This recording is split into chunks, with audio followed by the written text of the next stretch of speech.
I think one of the interesting things to mention about you is the fact that you were the person that Steven Spielberg modeled a character of a UFO researcher on in his classic movie Close Encounters of the Third Kind. I think he was intrigued with the idea of a French scientist running around the United States investigating the UFO phenomena. You've been looking at this phenomenon for a long time. You've worked closely with Dr. Alan Hynek and other UFO researchers. You've written many authoritative books, and yet your perspective on the UFO issue seems rather unique in the sense that you don't seem to be jumping on the extraterrestrial visitors bandwagon. That's what was a main point of disagreement with Steven Spielberg. When I met Steven Spielberg, he was about halfway through filming Close Encounters, and we had a long discussion about what UFOs could be. And of course, for him, the main point of the movie was entertainment, and it was appropriate for the UFOs to be extraterrestrial visitors. I think that from my own point of view, I'm going to be very disappointed if UFOs turn out to be nothing more than visitors from another planet, because I think they could be something much more interesting. Something from another dimension of space or time? I think what the UFO phenomenon is teaching us is that we don't understand time and space. Mm-hmm. Here are objects, and I think we have to call them objects, that are physical, that interact with the environment, that cause effects on the witnesses, on the psychology and the physiology of the witnesses, and leave traces on the ground, and yet are capable of, appear to be capable of manipulating time and space in ways that go beyond what our physics understands today. In your books, particularly your most recent book, Messengers of Deception, which is many years old, you suggest that UFOs are deliberately trying to manipulate our subconscious mind to create a mythology in our culture about themselves, which is one of the reasons that they're both physical and concrete, yet very elusive at the same time. Do you still feel that way?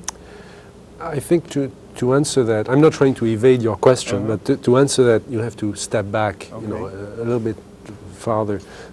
What we know today about the UFO phenomenon is considerably more than we knew 20 years ago or 10 years ago. Mm-hmm. And we have to understand it at three different levels. Okay. And the first level is the physical level. And all we can say about UFOs at the physical level is that it's a lot of energy in a small space. In the space of this, if we could take the energy of a nuclear reactor and contain it within this studio, for example, you'd have something that would approximate what a UFO does.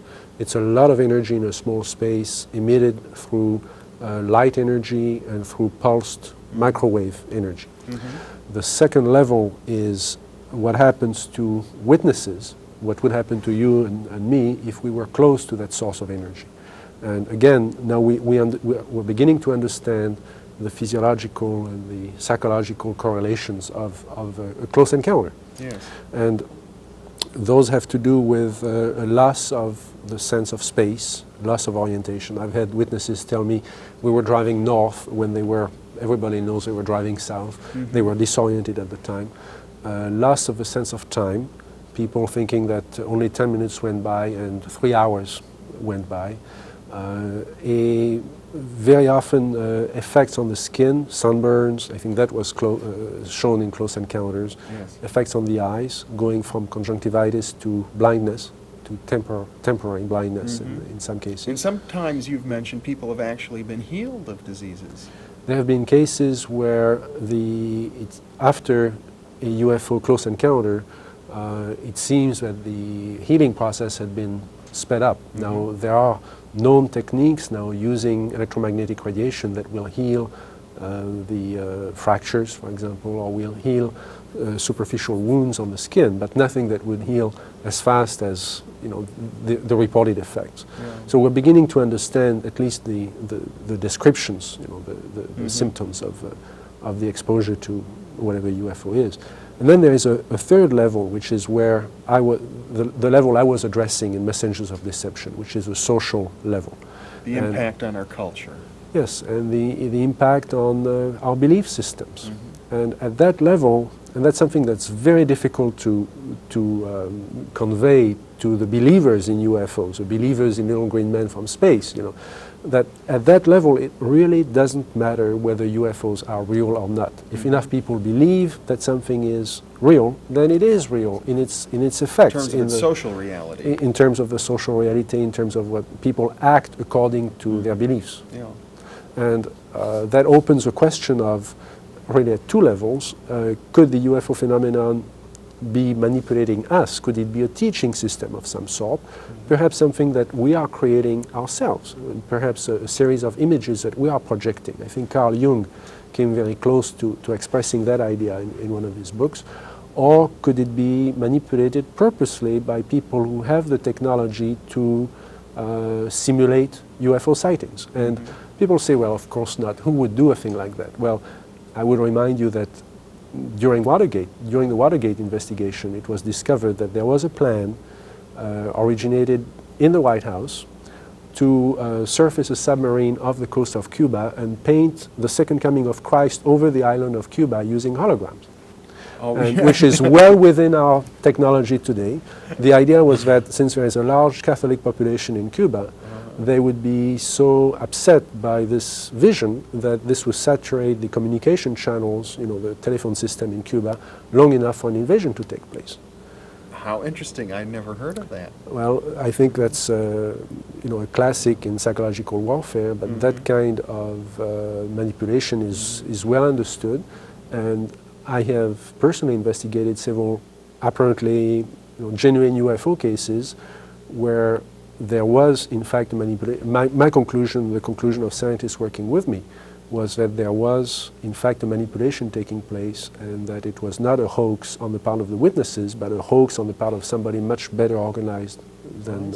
So there are possibly all of these levels going on simultaneously.